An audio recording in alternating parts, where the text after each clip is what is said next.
Alright, so for this one, I think we're going to talk about philosophy. Philosophy is something that I enjoy. I enjoy thinking about philosophical views. I enjoy just thinking. I'm going to say it. I don't want to say existentially because I'm pretty sure there's a negative connotation to that. But like thinking about something bigger than me, myself. And for that, like I love thinking about philosophy and the human condition, right?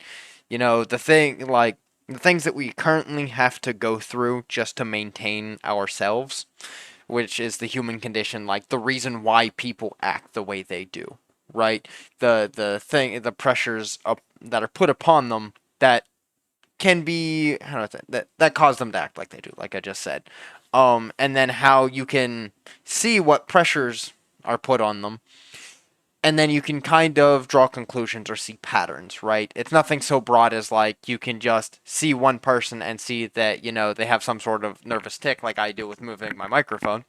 Um, and you can just assert some random thing, such as, oh, they're anxious, they must have some disability. I wouldn't go that far, but you can still see patterns and draw conclusions broadly, and I like that. And I oftentimes, whenever I'm thinking about the human condition, I think about philosophy, right? About the way that people think and the way they draw their own conclusions that then lead to them acting the way that they do, right? And that's why I want to talk about philosophy here. I'm going to switch over to this view. And we're gonna do this. We're gonna put this here. Grab this. Put this here. Bam. There I am. All right. So here are four. There's four branches of philosophy here. All right, which is absurdism, philosophical realism, stoicism, and nihilism.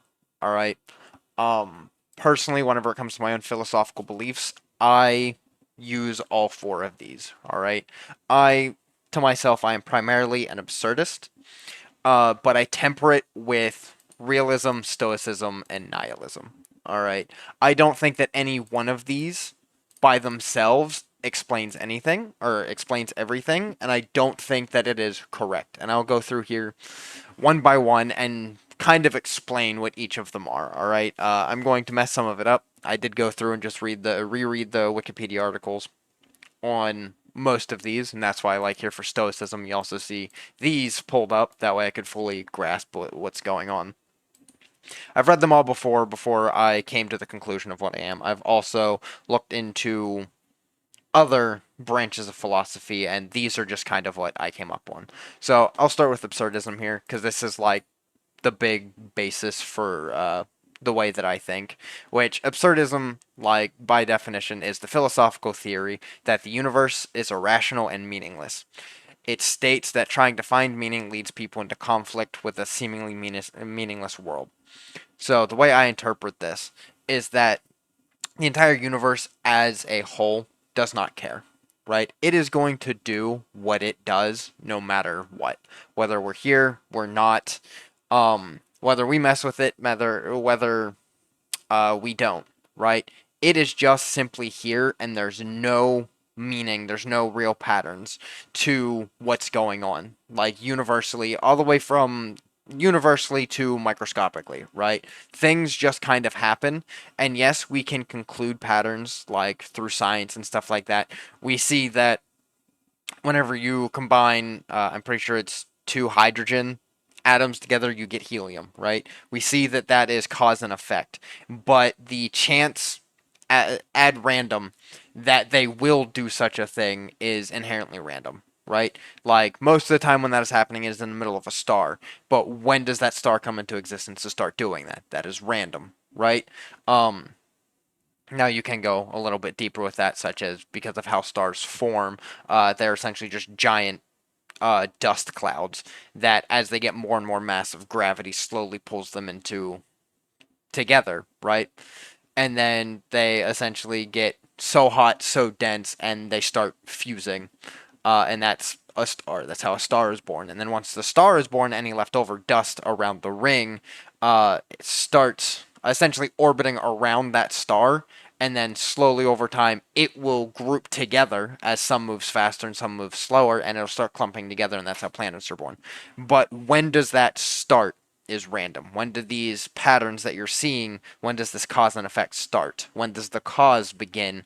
It's random, right? Because what causes that very last, I'm going to say, helium atom, or that very last dust particle or whatever, to cause there to be enough gravity to start contracting the star, or for the dust cloud to start contracting into a star? When does that happen? It's random.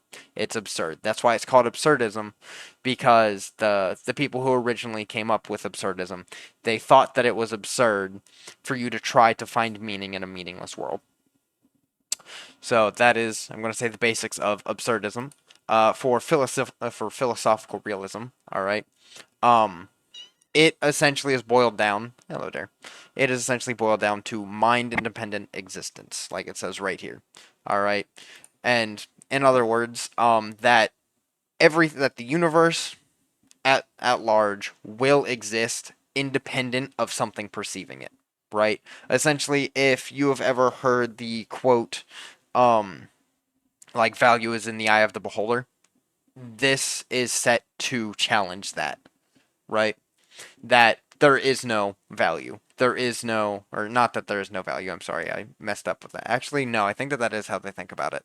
But that's not quite what I'm on about. Um, it's that even if there is no beholder, there just is, right? Um, I think I'm kind of messing this up. I did have a way to put this out, and my brain just kind of like my train crashed. Um, Yeah, it's essentially that even if we're here, even if we're not here, even like if there was no life anywhere to perceive anything, um, everything will just still exist, right? It doesn't matter if we're here to look at it or not.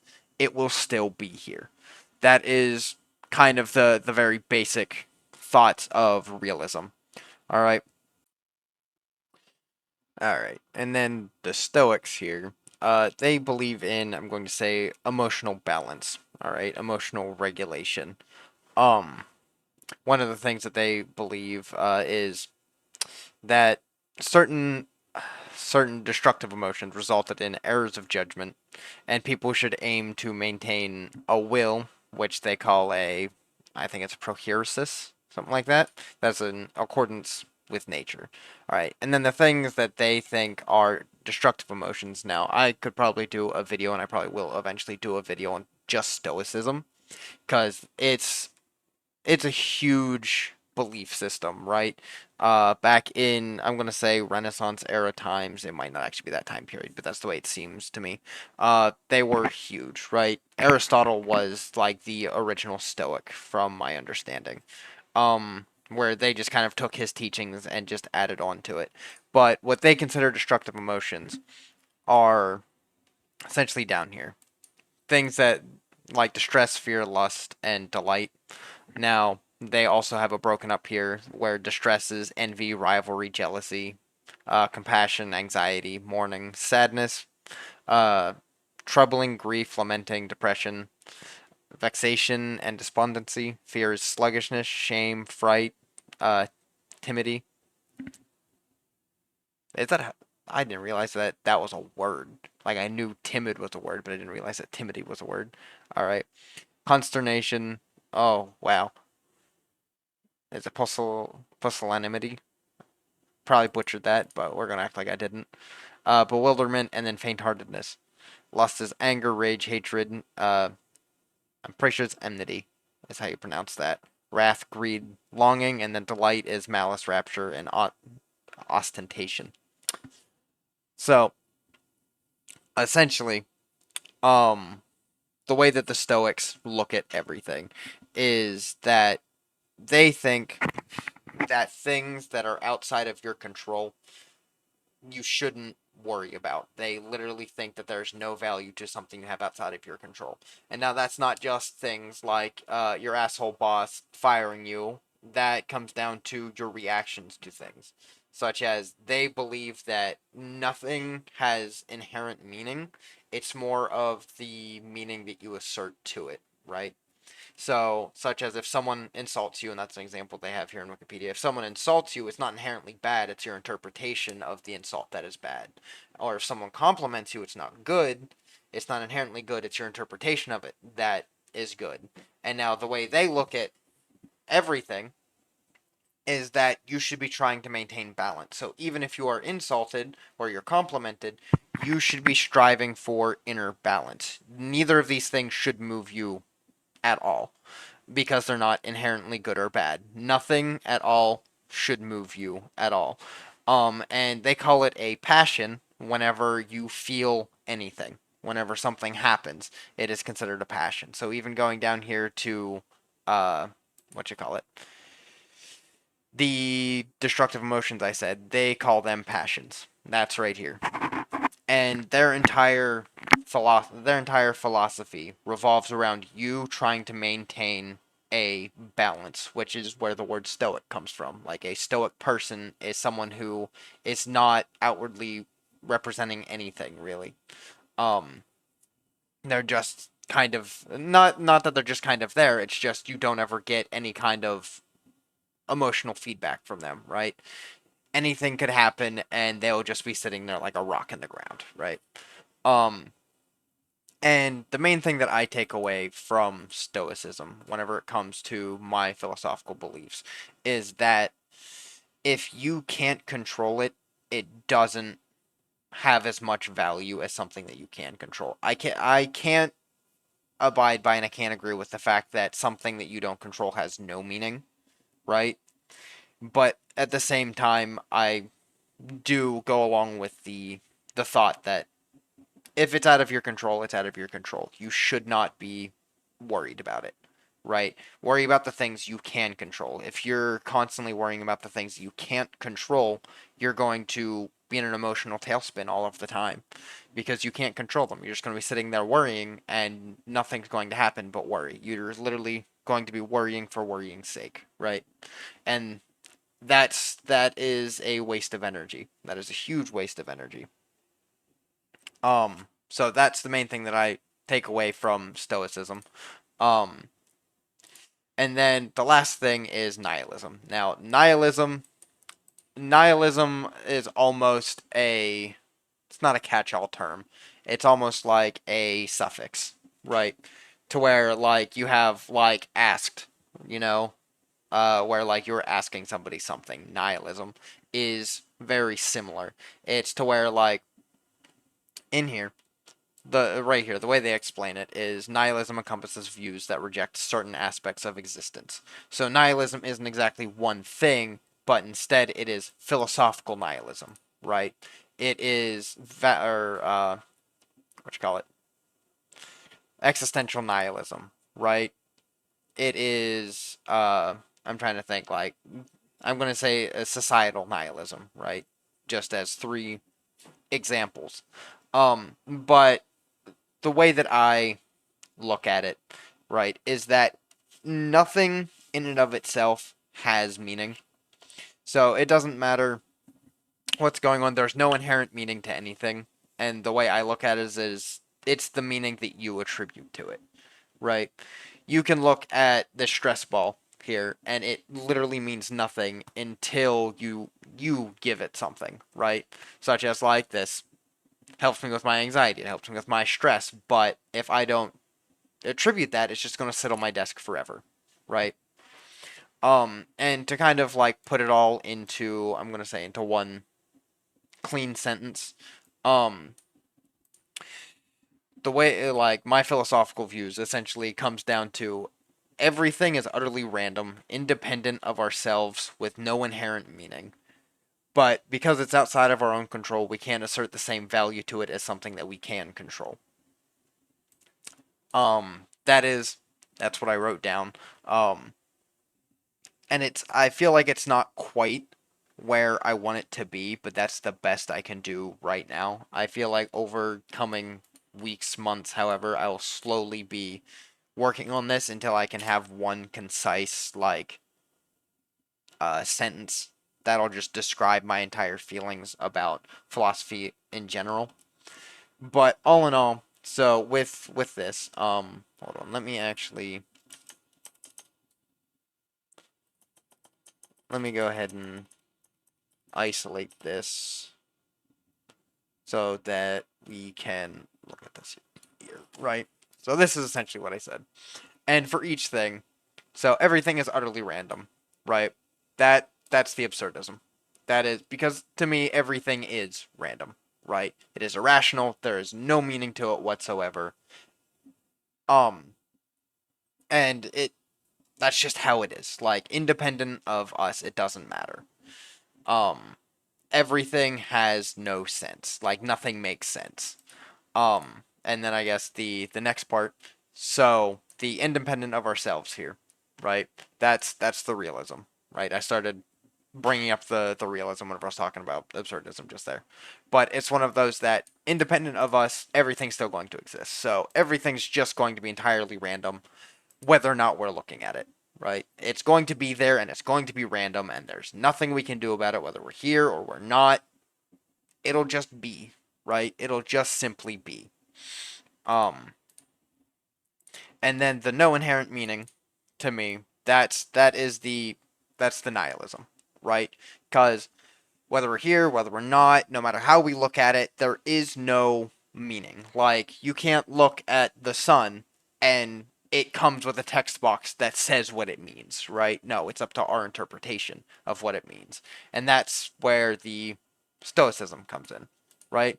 Because like even though this lack of meaning, this lack of pattern, this lack of everything, right? That is entirely outside of our control, and some people will get swallowed up by that, such as some people will become like existential nihilists, or they'll become philosophical nihilists, and it's like because they look at all of this and they go, it's all like none of it matters. In the end, all of this will disappear. We'll all die. Nothing matters. But I can't look at it that way. I don't look at it that way.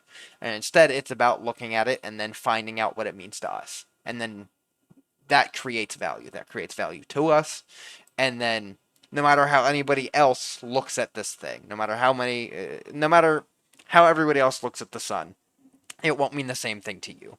And it's not that theirs inherently means nothing, right? It means everything to them, and that is very important. But to you, you shouldn't let that denote how you feel, right? I feel like I've gotten some trains crossed and some wires disconnected while I was in the middle of this here, right? Um, like after I started talking about stoicism, like my brain is off kilter and I feel like I'm not explaining things as well as I could be, so I apologize for that. But all in all, focus on what you can control. That's I guess the key everything on what you can actually control, right? Value what you can control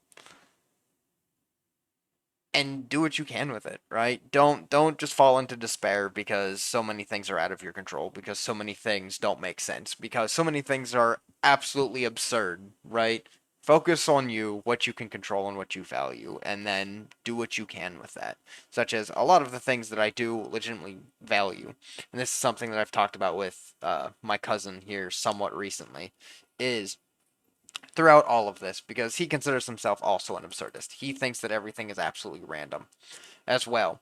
And it's one of those, it is, but you can't just look at it as being random and meaningless, right? Because it is, but at the same time, you got to do something with it, right? Another thing that I think about is the fact that life is both too long and too short. It is both at the same time. And that's a whole nother thing, a whole nother branch of things. Like, I'm trying to remember how to, well, I can't even think of how to describe it. Such as for myself, I call it oxymoronism, to where to where you can believe two, uh, different things at the same time. But life is far too short to do nothing, right? But at the same time, it is way too long to do nothing. I've heard it is preached to the youngest generations right now that life is too short to just do nothing, right?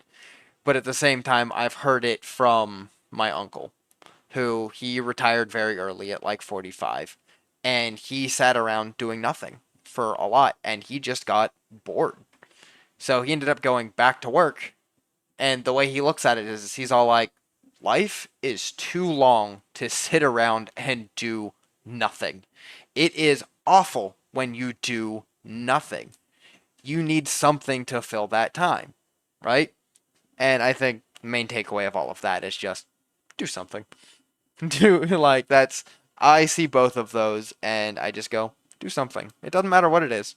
Just do something, something that's important to you, something that you like. Everybody values different things. Many people like to collaborate and build something bigger than themselves, right? Look at religion. Look at like us getting to the moon. Look at AI even right now, where all of these people are just coming together just to build something, just to build something bigger than themselves, right? While others, maybe they don't want to do that. Maybe some, like one of my buddies, he's just fine with working at a grocery store, right? He's okay with only being as big as himself. He just spends every day doing what he likes to do, right? And that's what's important to him, is living life to the fullest as he can.